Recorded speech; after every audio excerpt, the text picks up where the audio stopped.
Hello foodies, welcome to storms kitchen. నేను ఈరోజు మీకు గోరుచిక్కుడుకాయ ఫ్రై ఎలా చేసుకోవాలో చెప్పబోతున్నాను.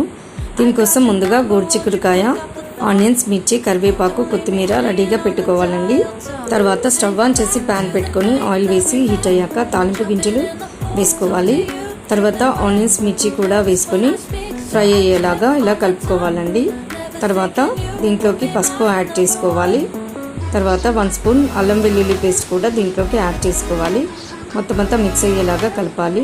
తర్వాత బాయిల్ చేసుకున్న గోరుచిక్కుడుకాయని దీంట్లోకి యాడ్ చేసుకోవాలండి. చూడండి, ఇలా యాడ్ చేసుకొని మొత్తం అంతా మిక్స్ అయ్యేలాగా బాగా ఇలా కలపాలండి. తర్వాత దీంట్లోకి సాల్ట్ యాడ్ చేసుకోవాలండి. తర్వాత కారం కూడా 1 స్పూన్ యాడ్ చేసుకోవాలి. తర్వాత ధనియా పౌడర్ యాడ్ చేసుకోవాలి. తర్వాత కొత్తిమీర కూడా వేసుకొని మొత్తం అంతా మిక్స్ అయ్యేలాగా బాగా ఇలా కలపాలండి. చూడండి, ఇలా ఈవెన్గా ఫ్రై అయ్యేలాగా చూసుకోవాలి.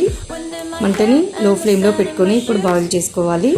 అంతే అండి, వేడి వేడి గోరుచిక్కుడుకాయ ఫ్రై కర్రీ రెడీ అయిందండి. ఇది రైస్లోకి బాగుంటుంది, చపాతీ, నాన్స్ దేంట్లోకైనా బాగుంటుందండి. అంతే అండి. Thank you for watching.